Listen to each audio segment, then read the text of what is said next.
we started the Ready by 21 initiative a decade ago, we drew this picture, this simple graphic of sort of a bullseye. And we did this for two reasons. One, the U.S. was very focused, starting about a decade ago, on making sure that young people were academically and vocationally prepared, particularly in the academic space. We were focused on making sure we were having young people graduate from high school on time, and then we added on to that the college completion movement, both of which are very, very important. And it's not to say that those are not critical goals, but what we know is that there's both research and, from a broader practical perspective, a realization that young people have to not only be academically and vocationally productive, they have to be physically and emotionally healthy and safe. We have to be managing those risks that we started out leading with before. And the piece in the middle, they have to be socially and civically connected.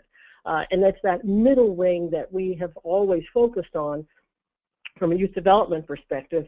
That's what's hardest to measure, but it turns out that when young people have those social skills and that sense of connection, they are both better able to manage risks and also better able to take advantage of opportunities.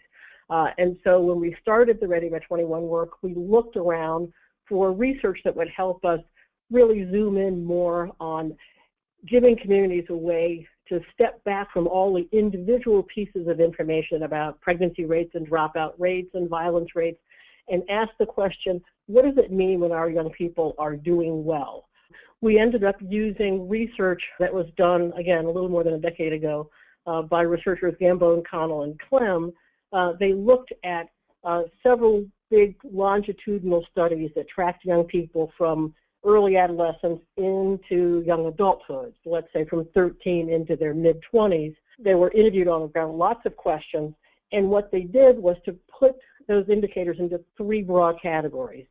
These categories of productive, whether they were, if they were young adults, were they attending college or working steadily, health, did they have good health, healthy habits, healthy relationships, were they managing those risky behaviors and circumstances, and then connectedness, were they connected to something bigger than themselves, volunteering, being politically active, being engaged in a religious institution or a community or a civic organization. Those turned out to be, for them, the sort of three clusters that defined doing well as a young adult. And those are pretty basic definitions of what we would expect young people to be doing in their communities. What they found when they looked at this data was that only 4 out of 10 young adults were doing well by that definition. And on the other end of the extreme, 2 out of 10, 22%, were having difficulty to the point that they weren't in school, they weren't employed, they were on welfare, they were engaged in risky behaviors or had poor health or were in unsafe relationships, and or they were committing an illegal activity about once a month. So we would call these young people disconnected young people. They were disconnected from school, disconnected from work, disconnected from their communities.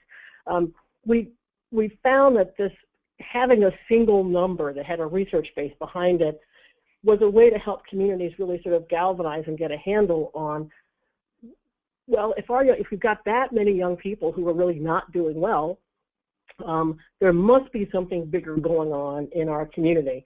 And we've taken this research out for over a decade now, and when we ask communities, do you think your community is doing better than this slide or worse than this slide in terms of the number of young people who are doing well as young adults? I would say probably only 1 out of every 20 times does the community say they're doing better. And very often they say they're not doing as well. So it becomes a galvanizing point for this. But the real reason that we ended up using this data, if you go to the next slide, was not only does it provide an opportunity for a community to sort of galvanize around the definition of readiness and recognize that against that definition that they can accept, probably less than half of their young people are doing well by that definition. It also gave us research that showed what we could do about the problem. And so when they looked at that longitudinal data, what they found was that young people who had supportive relationships, they found this also for young people who had challenging opportunities and experiences, and young people who were given a steady opportunity to contribute. Those three things turned out to be very important in making sure young people were ready.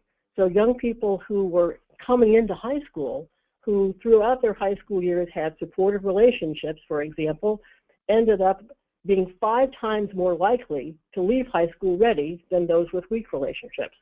And that wasn't just leaving with a diploma. It meant graduating from high school on time, graduating with a B- average or better, and graduating with a plan that led you to go on to the next step.